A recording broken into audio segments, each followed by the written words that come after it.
સંસ્કૃતિ થવા જવાની છે. સ્ટેચ્યુ બનાવે 1 મિનિટ માટે. મને ખબર છે આ ગરમી તમારા ઘરમાં રમવાની નથી, એકબીજાના હૂંફની ગરમી છે. શાંતિથી બેસી જાઓ. ચલો એકવાર હાથ ઊંચો કરી કહો, અંબે માતકી.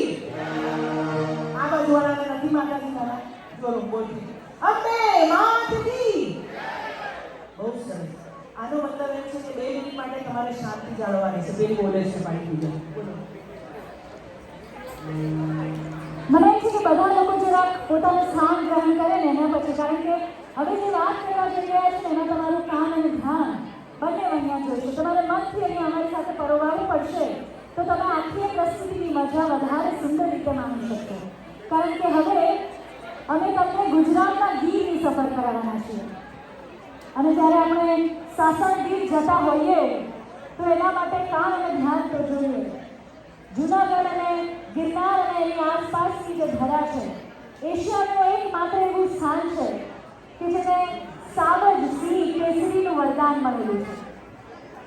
અને જો આપણે સાવજ સ્ટાર્ટ કરવી હશે અને માનવી હશે તો જરાક હેઠા બેસવું પડશે, મનને હેઠે હેઠવું પડશે.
ચા પીઓ કે કોફી પીઓ પણ સાથે વાત નહીં કરો.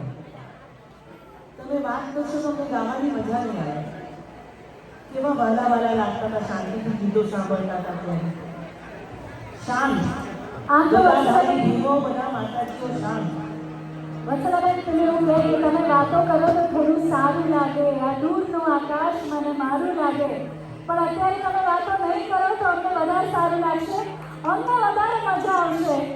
તો આપની વાતોને જરા વિરામ આપો, આપની વાણીને વિરામ આપો અને અમારી વાણીને આપના સુધી પહોંચવા દો.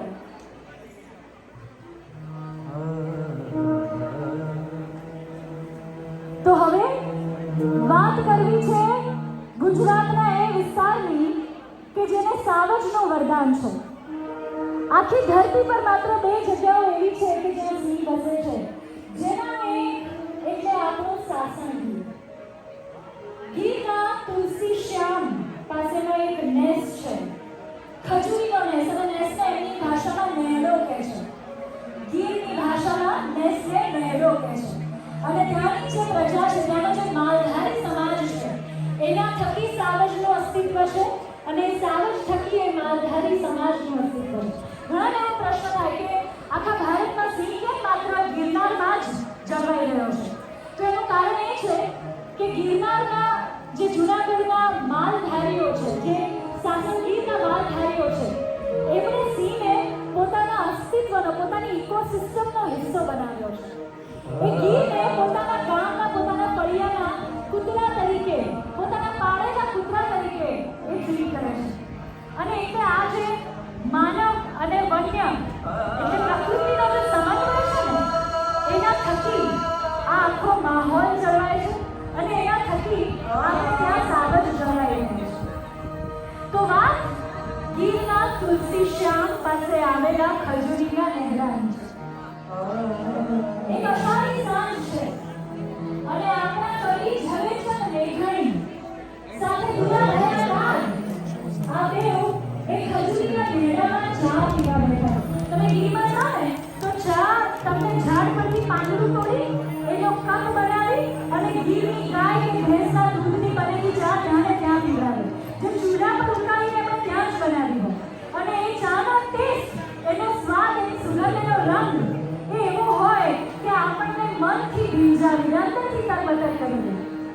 તો આવી એક અષાઢી સાંજે દુલાભાયા કાગ અને આપણા ઝવેરચંદ મેઘાણી એ ગીરના એ મહેલામાં ચા પીતા બેઠા છે.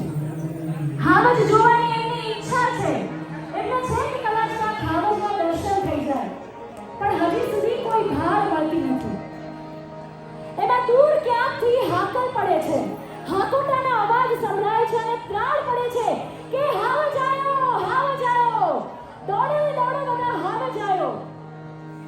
બધા લોકો ત્યાંથી ભાગે છે, પણ આપણા ઝવેરચંદ મેઘાણી અને સાથે દુલાભાયા કાગ એ હાવજને જોવા માટે મહેલાની બહાર જાય છે અને ત્યાં જઈને જુએ તો દ્રશ્ય શું છે.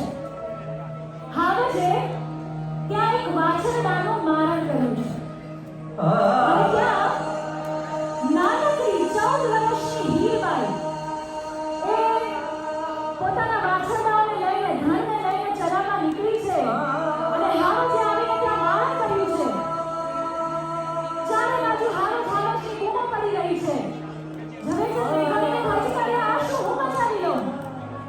ત્યાં લહેરાના લોકો એને રોકે છે કે પેલી હીરબાઈ એકલી જ કાફી છે, તમે અહીંયા વચ્ચે ન પડો. અને પછી મેઘાણી જે જુએ છે એ શબ્દે શબ્દ કવિતામાં વર્ણવે છે. એ જુએ છે કે ત્યાં હીરબાઈ છે. હીરબાઈ જેના હાથમાં નથી કોઈ અસ્ત્ર, નથી કોઈ શસ્ત્ર, માત્ર એક નાનકડી ડાંગ છે અને એ ડાંગને સવારે એના સંભાળે એ હાવજને લલકારે છે. એને પોકાર કરે છે કે ગીરના કુત્તા તું ઊભો રહેજે. આ વિકરાળ ડાલા મથો જેની સામે આ 14 વર્ષની ચારણ કન્યા પડી છે, આ દ્રશ્ય ઝવેરચંદ મેઘાણી જ્યારે આબેહૂબ જુએ છે